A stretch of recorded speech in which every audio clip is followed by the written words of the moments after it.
आज आम आदमी पार्टी ने एक बेहद गंभीर और चिंताजनक विषय पे इस प्रेस वार्ता का आयोजन किया है। साथियों, इस समय पूरा देश और पूरी दुनिया मानव इतिहास के सबसे बड़े आपातकाल, सबसे बड़ी बीमारी, महामारी कोविड-19 की बीमारी से लड़ रही है, जूझ रही है। ये समय है जब पूरे देश में, हमारे भारत देश में सभी पार्टियों को एकजुट होकर, सभी पार्टियों को साथ आकर, मिलकर इस बीमारी से लड़ने की आवश्यकता है। सारी पार्टियों को मिलकर, एकजुट होकर सारा ध्यान और सारी एनर्जी इस चीज पर केंद्रित करनी चाहिए कि कैसे हमारे देश को कोविड-19 की बीमारी से बचाएं, कैसे हमारे देश के लोगों के स्वास्थ्य को रक्षा दें, कैसे हमारे देश में कोविड-19 बीमारी से हो रही मौतों को कम किया जाए, मृत्यु दर को नीचे लाया जाए। सारी पार्टियों को मिलकर जहां यह देखना चाहिए कि कैसे हर राज्य के अंदर वेंटिलेटर, आईसीयू और बेड्स की व्यवस्था बेहतर करी जाए, बढ़ाई जाए, कैसे रिकवरी रेट बढ़ाया जाए। एक ऐसे समय जब सबको मिलकर काम करना चाहिए, क्योंकि ये मानव इतिहास की सबसे बड़ी महामारी है। ऐसे समय हमारा देश ये देख रहा है कि एक पार्टी है जिसके विधायक बिक रहे हैं और दूसरी पार्टी है जो वो बिकने वाले विधायकों को खरीद रही है। एक तरफ एक सरकार है जो अपनी सत्ता बचाने के प्रयास में लगी है और दूसरी ओर एक ऐसी पार्टी है वो सरकार को गिराने में लगी है। गंदी राजनीति और बेहद दुखदाई दृश्य आज पूरा देश राजस्थान में देख रहा है। जो राजनीतिक नाटक और जो गंदी राजनीति के दृश्य आज देश का एक आम नागरिक, एक आम वोटर देख रहा है, वो हर व्यक्ति को बहुत दुख और पीड़ा दे रहा है। कांग्रेस पार्टी पूरी तरीके से बिखर चुकी है, बूढ़ी हो चुकी है।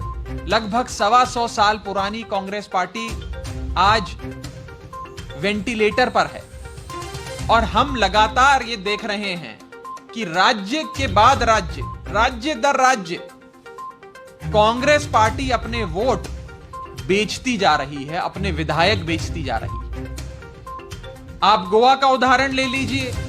गोवा में गोवा की जनता ने कांग्रेस को बड़ी उम्मीद के साथ वोट दिया और कांग्रेस की सरकार बनाई, और हमने देखा कि कुछ दिनों के बाद कांग्रेस ने अपना वोट, अपने विधायक बेच दिए और वहां पर भारतीय जनता पार्टी की सरकार बन गई। कर्नाटक का उदाहरण ले लीजिए। कर्नाटक में जनता ने बड़ी उम्मीद के साथ, बड़ी अपेक्षा के साथ कांग्रेस पार्टी को वोट दिया कई सालों के बाद और कांग्रेस की सरकार वहां पर स्थापित करी। लेकिन कांग्रेस पार्टी ने कुछ ही दिनों बाद अपना वोट और अपने विधायक बेच दिए। भारतीय जनता पार्टी ने वो सारे लोग खरीद लिए और वहां पर कांग्रेस पार्टी की सरकार गिर गई और भारतीय जनता पार्टी की सरकार बन गई। आप मध्य प्रदेश का उदाहरण ले लीजिए। लोगों ने फिर बड़े विश्वास के साथ, उम्मीद के साथ कांग्रेस को वोट दिया। मध्य प्रदेश में भी कांग्रेस की सरकार बनाई, वहां पर भी कांग्रेस ने अपने वोट, अपने विधायक बेच दिए और वहां पर थोड़े दिनों बाद कांग्रेस की सरकार चली गई और भारतीय जनता पार्टी की सरकार बन गई। और ऐसे कई उदाहरण हैं, मैं लगातार दे सकता हूं। धारा प्रवाह आपको राज्य दर राज्य बता सकता हूं कि जनता कांग्रेस को वोट देती है और कांग्रेस अपने वोट भाजपा को बेच देती है। एक पार्टी है जो वोट बेच रही है, दूसरी पार्टी है जो वोट खरीद रही है। किसी भी पार्टी को वोट दो, सरकार बिक जाती है। ये जो राजनीतिक हालात इस देश के बन चुके हैं, ये एक आम मतदाता को, एक आम नागरिक को इस देश के परेशान कर रहे हैं, पीड़ा दे रहे हैं।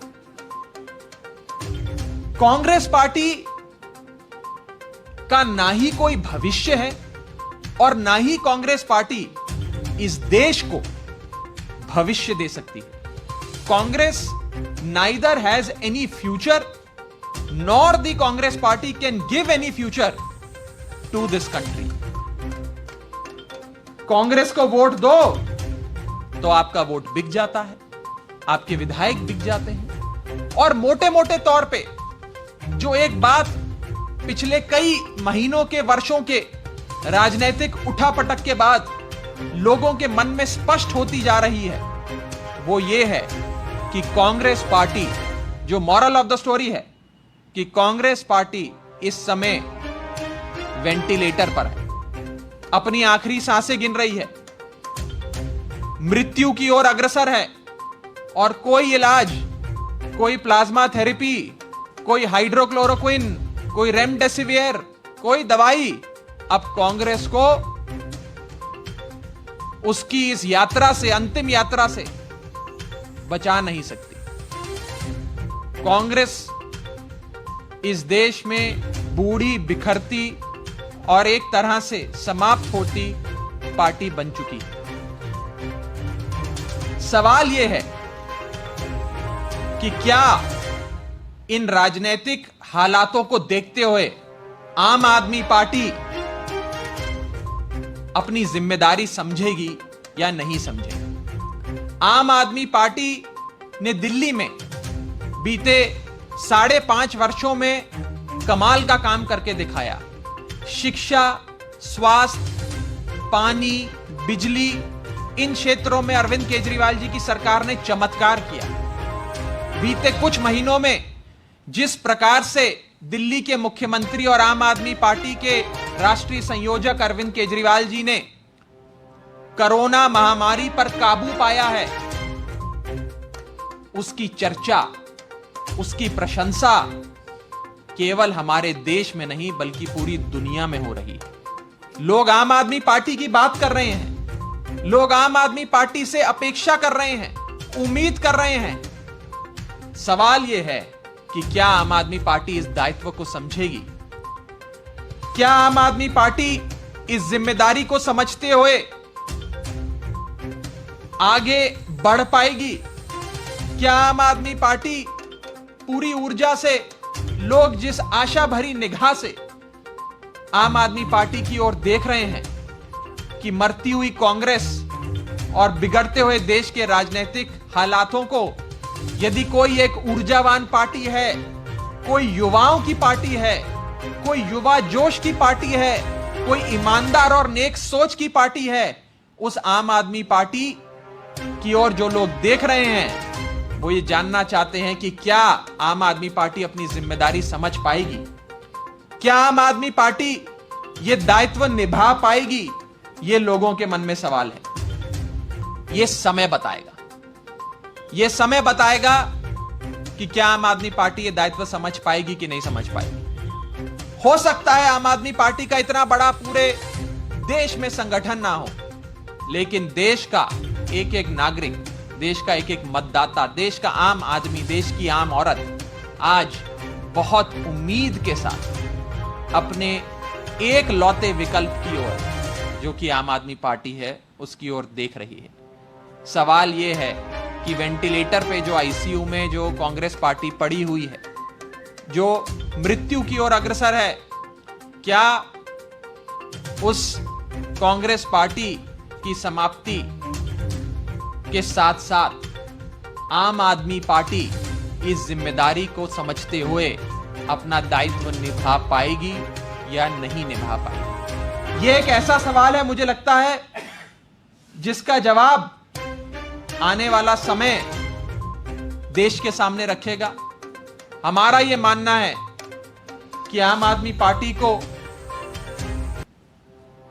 इस राजनीतिक हालात को समझना भी होगा, और मैं बड़ी बेबाकी से कहूं तो आम आदमी पार्टी के पास कोई विकल्प नहीं है, आम आदमी पार्टी के पास कोई ऑप्शन नहीं है। आम आदमी पार्टी को यह बात समझनी होगी कि देश हित में, देश सेवा के लिए, राष्ट्र निर्माण के लिए आम आदमी पार्टी को इस दायित्व को निभाना होगा, इस जिम्मेदारी को समझना होगा और लोगों की आशा और लोगों की अपेक्षा पे खरा उतरना होगा। यदि इस संदर्भ में किसी साथी का कोई सवाल है तो आप पूछ सकते हैं।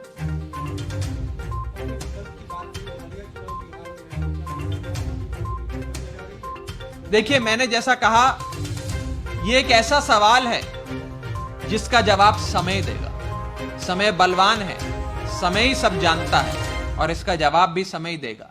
हमें यह लगता है कि अब देश के सामने, और आम आदमी पार्टी तो एक वाहन है, इट्स ओनली अ व्हीकल, देश के सामने अब केवल एक विकल्प बचा है। एक तरफ कांग्रेस पार्टी को वोट देती है जनता, वो वोट बेच देती है और बीजेपी में शामिल हो जाती है, भारतीय जनता पार्टी की सरकार बन जाती है। लोग परेशान हो गए हैं, लोग, आम आदमी, आम मतदाता इस देश का परेशान है, दुख में है, डिप्रेशन में है कि ये हो क्या रहा है देश में। राज्य दर राज्य वोट कांग्रेस को देते हैं, भाजपा सरकार बना लेती है, हफ्ता 10 दिन, 6 महीने, 8 महीने, साल बाद सरकारें गिर जाती हैं। और एक ऐसे समय जब सबको मिलकर, सभी पार्टियों को, सभी धर्मों को, सभी जात बिरादरी के लोगों को मिलकर एकजुट होकर इस महामारी से लड़ने की आवश्यकता है, उस समय कोई विधायक बेच रहा है तो कोई विधायक खरीद रहा है। आने वाले कौन से चुनाव में क्या भागीदारी आम आदमी पार्टी की रहेगी, इसका जवाब भी समय देगा। लेकिन हमें ऐसा लगता है कि आम आदमी पार्टी के पास अब कोई ऑप्शन नहीं है, कोई विकल्प नहीं है। आम आदमी पार्टी को अपनी जिम्मेदारी समझनी होगी।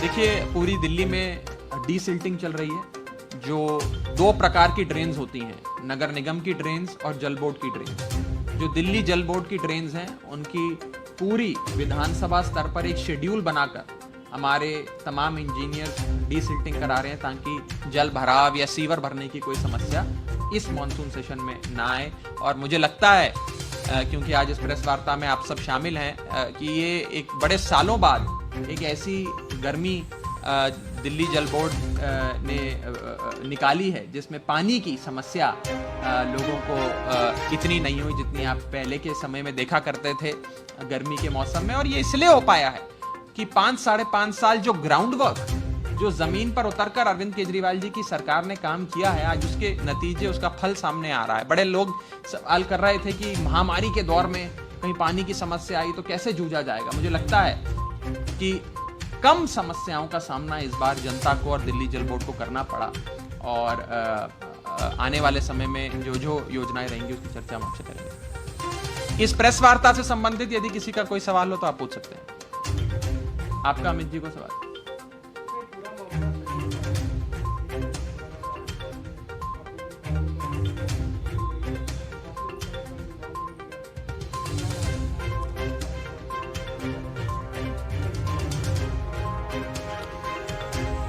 देखिए, ये व्यक्ति विशेष की बात नहीं है। मैं किसी एक सज्जन का राजस्थान में या किसी और सज्जन का मध्य प्रदेश में या 4-8 विधायक गोवा में जो चले गए उनका विषय, उनका नाम भी नहीं लूंगा और उनको संबोधित भी नहीं करूंगा। लोग और इंडिविजुअल्स इस पूरी घटनाक्रम में अप्रासंगिक है। प्रासंगिक केवल एक चीज है, वो है हालात, कि कैसे देश के मतदाता को ठगा जा रहा है, धोखा दिया जा रहा है। आज जब मुझे एक बात बताएं आप, जब कांग्रेस का वोटर या कोई भी मतदाता पोलिंग बूथ में जाता है, ईवीएम मशीन पर कांग्रेस के सामने का बटन दबाकर कांग्रेस को वोट देता है, 6 महीने के लिए तो वोट कांग्रेस के पास रहता है, 6 महीने बाद कांग्रेस वो वोट बेच देती है बीजेपी को। तो क्या देश का मतदाता ठगा हुआ महसूस नहीं कर रहा? अब ठग कौन रहा है, कौन लोग हैं, कौन नहीं है, वो विषय नहीं है। बात है कि मतदाता ठगा जा रहा है। और कौन सी एक पार्टी है जो मतदाता को नहीं ठगती है? कौन सी एक पार्टी है जिसका कोई भी विधायक आज तक पार्टी छोड़कर नहीं गया? कौन सा एक विधायक है जो पार्टी के साथ खड़ा रहा, जिसको कोई खरीद नहीं पाया? वो है आम आदमी पार्टी। युवाओं की पार्टी है, युवा जोश की पार्टी है, नेक नियत की, ईमानदारी की पार्टी है। और इस पार्टी के साथ ही मुझे लगता है देश की उम्मीदें बंधी हुई हैं। लोग टकटकी लगाकर आम आदमी पार्टी की ओर देख रहे हैं कि आम आदमी पार्टी अपने दायित्व को निभाएगी।